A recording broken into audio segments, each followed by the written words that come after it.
कोई भी पेशेंट अगर हार्ट अटैक लेके यानी कि एमआई लेके इमरजेंसी में आता है, तो उस हार्ट अटैक को यानी एमआई को पकड़ने के लिए कुछ बेसिक जांचें होती हैं जो सबको पता होना चाहिए।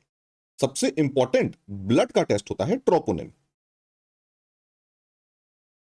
ट्रोपोनिन को ट्रॉप भी बोल देते हैं शॉर्ट फॉर्म में, TROP, ट्रॉप। और ट्रॉप टी या फिर ट्रॉप आई, ये दो जांचें हैं जो बहुत कॉमनली करी जाती हैं। ये जो ट्रॉप टी है ये किट बेस्ड टेस्ट होता है। किट बेस्ड टेस्ट मतलब जैसे प्रेगनेंसी के लिए किट बेस्ड टेस्ट होता है, प्रेगनेंसी डिटेक्ट करने के लिए प्रेगनेंसी है या नहीं, उस किट के ऊपर एक प्लास्टिक का व्हाइट कलर का किट आता है, उसके ऊपर 2-4 ड्रॉप यूरिन का डाला जाता है, और अगर एक लाइन की जगह 2 लाइन बन जाए तो उसको पॉजिटिव मानते हैं, और अगर दूसरी लाइन नहीं बनी तो नेगेटिव मानते हैं। ऐसे ही ट्रॉप्टी जांच करी जाती है, किट बेस्ड है, उसमें 2-4 बूंद ब्लड के डालते हैं, और अगर एक एक्स्ट्रा लाइन आ गई किट में तो उसको पॉजिटिव माना जाता है। ट्रॉप आई जो है ये मशीन के अंदर करी जाती है जांच, इसकी वैल्यू आती है जैसे 0.01, 0.02, ऐसे इसमें नंबर आता है। तो ट्रॉप आई या ट्रॉप टी दोनों में से अगर कोई भी पॉजिटिव है, मतलब पेशेंट को जो छाती में दर्द हो रहा है वो हार्ट की वजह से हो रहा है, और उसको हम मायोकार्डियल इंफाक्शन यानी कि हार्ट अटैक, एमआई, बोल सकते हैं। अच्छा, अब ट्रोपोनिन का आपको मैं बेसिक कंसेप्ट समझा देता हूं। आप ऐसे सोचिए, आपके जो हाथ की मसल्स हैं ये भी प्रोटीन की बनी है, अगर इसमें चोट लगेगी तो प्रोटीन बाहर आ जाएगा। अब बाहर आके कहां जाएगा? ब्लड में। अब अगर आपने हाथ में चोट लगने के बाद, मसल्स में डैमेज होने के बाद ब्लड टेस्ट करा, तो मसल्स के अंदर से जो प्रोटीन निकला है वो ब्लड में फैल रहा है, वो ब्लड में पूरा सर्कुलेट होगा, और किडनी के बाहर निकलने में उसको समय लगेगा। अगर आपने इसी दौरान ब्लड टेस्ट कर लिया तो ये जो मसल्स के अंदर से प्रोटीन निकला, या प्रोटीन ब्लड में डिटेक्ट कर सकते हैं, और ब्लड में है या नहीं है उसके बेसिस पे आप डिटरमाइन कर सकते हैं कि कितनी मसल्स में डैमेज हुआ है। जितना ज्यादा ये प्रोटीन उतना ज्यादा डैमेज। ऐसे ही हार्ट की मसल्स के अंदर होता है ट्रोपोनिन। ट्रोपोनिन टोटल 3 होते हैं, आई, टी और सी।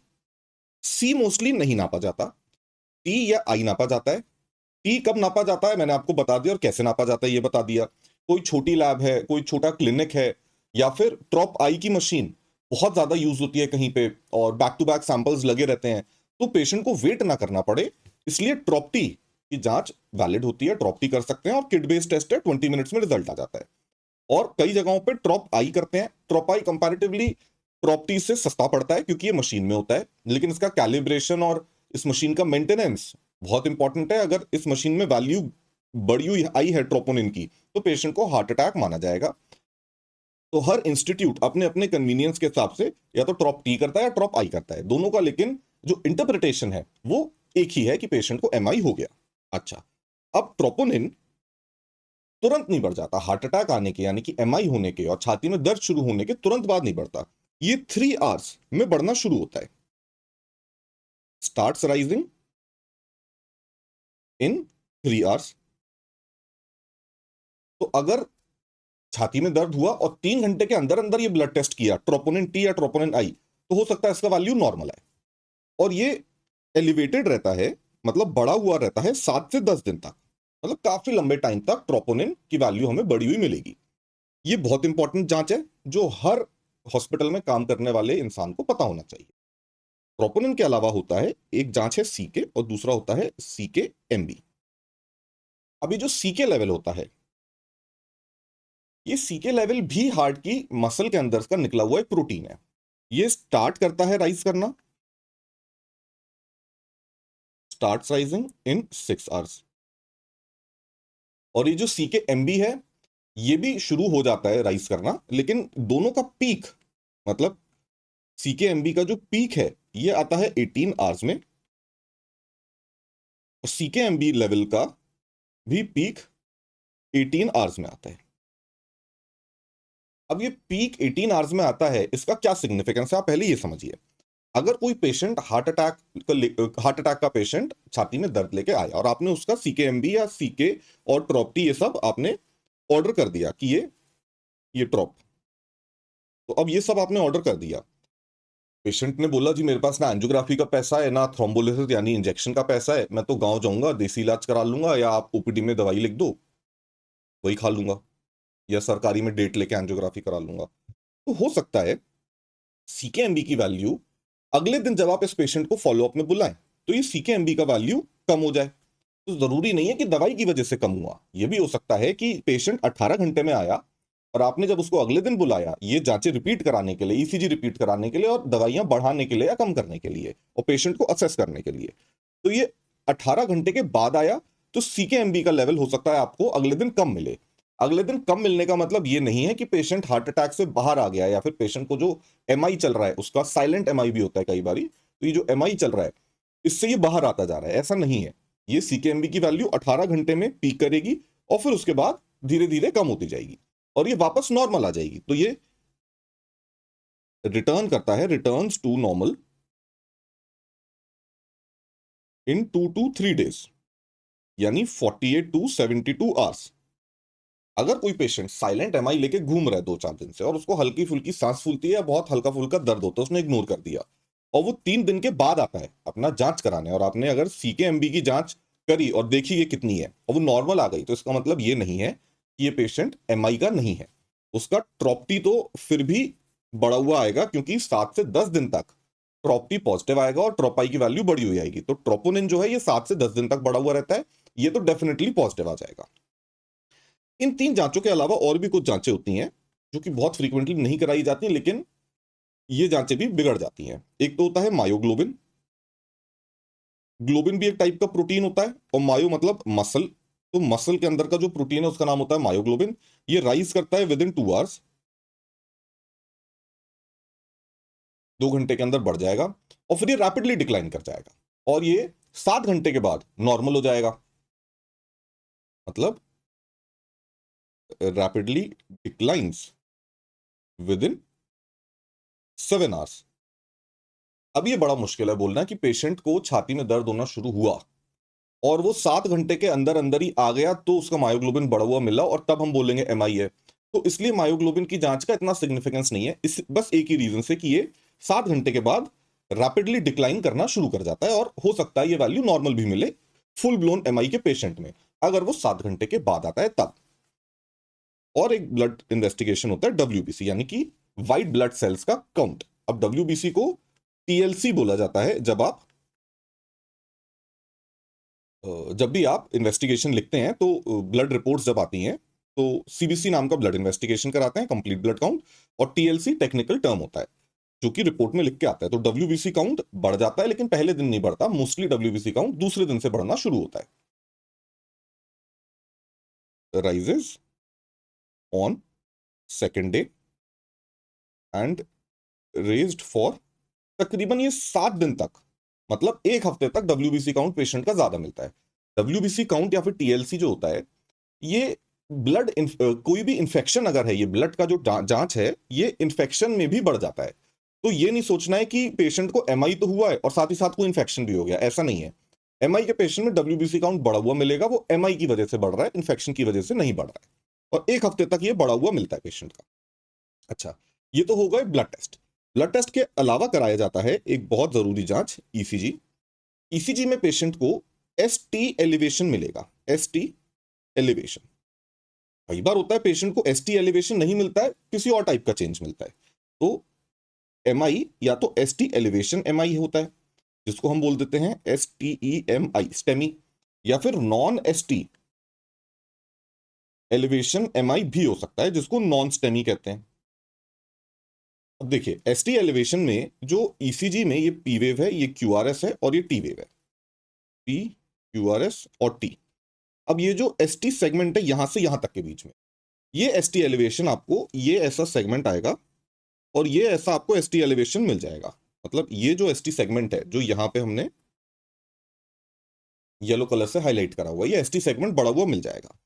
अब कई बार ऐसा होता है कि नॉन एसटी एलिवेशन एमआई में भी पेशेंट प्रेजेंट करता है और एसटीटी जो चेंजेस हैं वो कुछ भी नहीं होते, इसमें बस एक हो सकता है आपको एबनॉर्मल क्यू वेव मिले।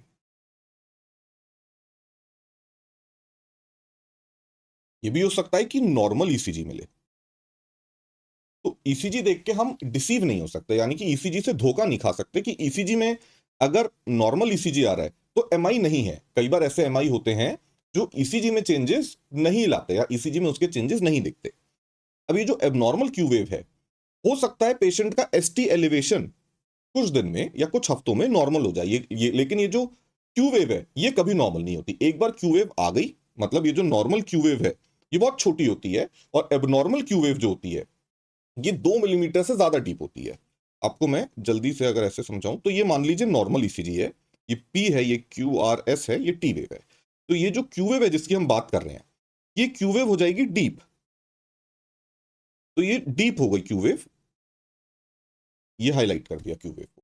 और ये 2 मिलीमीटर से ज्यादा डीप हो जाएगी, तब इसको हम बोलेंगे कि ये एमआई, इसको या तो अभी है, या तो ये एमआई का पेशेंट है अगर उसको छाती में दर्द हो रहा है और बाकी कोई भी ब्लड टेस्ट पॉजिटिव आ रहा है, या फिर ये भी हो सकता है कि ये पहले एमआई इसको हुआ हो, साइलेंट एमआई, पेशेंट को पता ना चला हो, छाती में दर्द जोर से ना हुआ हो, और वो अब ईसीजी कराने आया है रूटीन में, तो हमने पकड़ लिया कि ये हार्ट पेशेंट है। ये तो सारी हो गई बेसिक इन्वेस्टिगेशन, ब्लड टेस्ट और ईसीजी। इसके अलावा ईसीजी था छठा।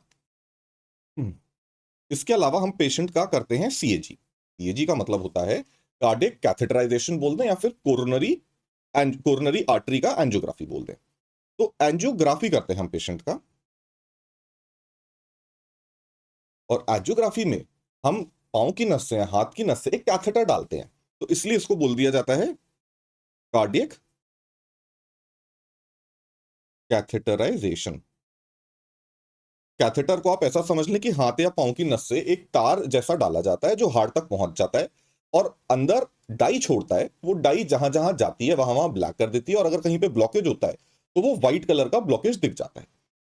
मतलब ये मैं आपको दिखा देता हूं, ऐसा मान लीजिए हमारा ब्लड वेसल है, और यहां से आराम से अपना बढ़िया ब्लड जा रहा था। अब जो ब्लॉकेज है, ये ब्लॉकेज बड़ा हो गया, ये ब्लॉकेज इसकी जगह इतना हो गया, और ये पूरा यहां पे अब इसने ब्लड फ्लो कम कर दिया, तो ये ब्लड नहीं जा पा रहा। जब हम डाई डालेंगे तो ये डाई ऐसी ब्लैक कलर की अंदर चली जाएगी, और जहां जहां ब्लड जा रहा है वहां वहां ये डाई जाएगी, और जहां ब्लड नहीं जा रहा है वहां पे ये डाई नहीं पहुंच पाएगी। तो हमें ऐसा कुछ ब्लॉक्ड, इसको छोटा सा यहां दिखा देते हैं, ऐसा कुछ हमें कोरोनरी आर्टरी में ब्लॉकेज दिख जाएगा, और हम समझ जाएंगे कि ये वाला जो एरिया है, ये जो एरिया है जहां पे डाई नहीं जा रही है, यहां पे ब्लॉकेज है। तो कार्डियक कैथेटराइजेशन यानी कि एंजियोग्राफी ऐसे करी जाती है, और इसी दौरान जब ये डाई डाल रहे हैं और ब्लॉकेज पकड़ लिया, इसी दौरान एक मौका मिलता है कि हम प्लास्टी कर दें, यानी कि एंजियोप्लास्टी कर दें, जिसका मतलब होता है स्टेंट लगा दें। अब एंजियोग्राफी करते वक्त इसी टाइम पे कई बार स्टेंट भी लगा दिया जाता है। स्टेंट लगाने का मतलब होता है कि जो ब्लॉकेज है इसको खोला जाता है और आर्टरी दोबारा कोलैप्स ना कर जाए, उसके लिए स्टेंट अंदर लगा दिया जाता है ताकि आर्टरी को हम कोलैप्स होने से दोबारा बचा लें। इसको पीटीसीए बोला जाता है टेक्निकली, और एंजियोप्लास्टी लेमैन लैंग्वेज में या फिर आम भाषा में एंजियोप्लास्टी बोला जाता है। अब मान लीजिए इतना सारा इन्वेस्टिगेशन किसी पेशेंट का नहीं हो पाया, तो इस पेशेंट का एक्यूट फेज यानी कि हार्ट अटैक का फेज निकल जाने के बाद भी बीमारी पकड़ी जा सकती है। उसके लिए किया जाता है, मतलब हम लिख देते हैं आफ्टर एक्यूट फेज। कई बार आप देखेंगे पेशेंट गांव में होता है, और जब तक वो समझ पाता है कि उसको हार्ट का प्रॉब्लम है, और जब तक वो हॉस्पिटल आ पाता है या फिर सही हार्ट हॉस्पिटल पहुंच पाता है, उसका एक्यूट फेज निकल जाता है और वो हार्ट अटैक सर्वाइव कर जाता है। तो उसके बाद किया जाता है या तो 2D इको कार्डियोग्राफी, इसके अलावा स्ट्रेस इको भी किया जाता है। इको कार्डियोग्राफी को, 2D इको कार्डियोग्राफी को शॉर्ट फॉर्म में इको बोल देते हैं। अब 2D इको कार्डियोग्राफी या फिर इको इको जांच होती है हार्ट के अल्ट्रासाउंड के जैसी, बिल्कुल। अगर पेट पे प्रोब लगा दिया अल्ट्रासाउंड का तो पेट का अल्ट्रासाउंड हो गया, और दूसरा प्रोब होता है हार्ट का, सेम मशीन पे अगर हार्ट पे लगा दिया वो प्रोब, तो वो हार्ट का अल्ट्रासाउंड इको कहलाया जाता है। इसमें हमें दिख जाता है कि हमारा हार्ट कैसे काम कर रहा है, हार्ट की जो 5 दीवारें होती हैं, 5 वॉल्स होती हैं, वो वॉल्स कैसी मूव कर रही हैं। अगर किसी को हार्ट अटैक आया है तो किसी ना किसी एक आर्टरी में आया होगा, और वो आर्टरी जिस एरिया को सप्लाई कर रही है, जिस हार्ट के एरिया को सप्लाई कर रही है, मान लीजिए इस एरिया को सप्लाई कर रही थी, तो नॉर्मल जो हार्ट चल रहा है, अब हो सकता है एक पर्टिकुलर एरिया ना चले और बचा हुआ हार्ट चलता रहे, तो उससे पकड़ा जा सकता है कि हार्ट अटैक इनको पहले आया होगा, या फिर हो सकता है अभी चल ही रहा है, हार्ट अटैक के ही फेज में है पेशेंट। और स्ट्रेस इको तब करा जाता है जब इको नॉर्मल आ जाए। अब नॉर्मल इको में पेशेंट को बोल दिया जाता है स्ट्रेस इको या फिर टीएमटी। पहले टीएमटी लिख देते हैं, फिर स्ट्रेस इको। टीएमटी का मतलब होता है ट्रेडमिल टेस्ट। तो अगर किसी पेशेंट का इको नॉर्मल आ गया तो हमारे पास ऑप्शन होता है कि हम उसका स्ट्रेस टेस्ट करें। स्ट्रेस टेस्ट यानी कि टीएमटी या फिर स्ट्रेस इको। टीएमटी में पेशेंट को एक ट्रेडमिल पे चलाया जाता है और धीरे धीरे उसकी स्पीड बढ़ाई जाती है और इंक्लिनेशन भी बढ़ा दिया जाता है।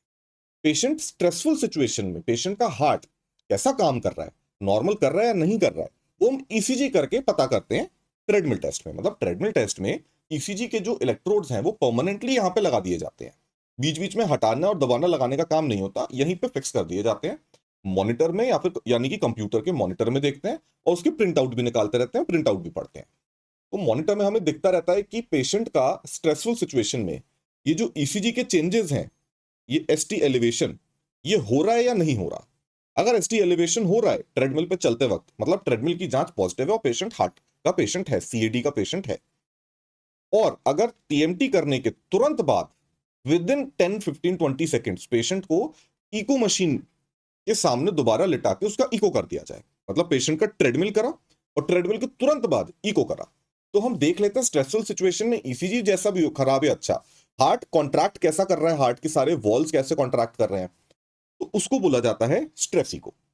स्ट्रेस इको अलग से कोई जांच नहीं होती है, पहले इको करेंगे, इको करेंगे, इको करके पता कर लेंगे कि पेशेंट का हार्ट नॉर्मल है या नहीं है, या क्या सिचुएशन है पेशेंट के हार्ट की, कितना एबनॉर्मल है, अगर एबनॉर्मल है तो फिर तुरंत उसके बाद उसको ट्रेडमिल पे चलाया जाता है। और ट्रेडमिल जैसे ही उसको चलाया जाता है और 3-4-5-6 मिनट जितना टॉलरेट कर लिया पेशेंट ने उतनी देर चलाएंगे, और जैसे ही पेशेंट बोलेगा अब मैं थक गया या फिर मुझे छाती में दर्द हो रहा है, कोई भी उसको प्रॉब्लम होती है, उसको इसके तुरंत बाद स्ट्रेस इको के लिए इको मशीन के सामने दोबारा लिटा दिया जाता है और उसका इको कर दिया जाता है। पुराना एबनॉर्मलिटी या फिर पुराने नॉर्मल हार्ट को अब स्ट्रेसफुल सिचुएशन में हार्ट कैसा काम कर रहा है उससे कंपेयर किया जाएगा।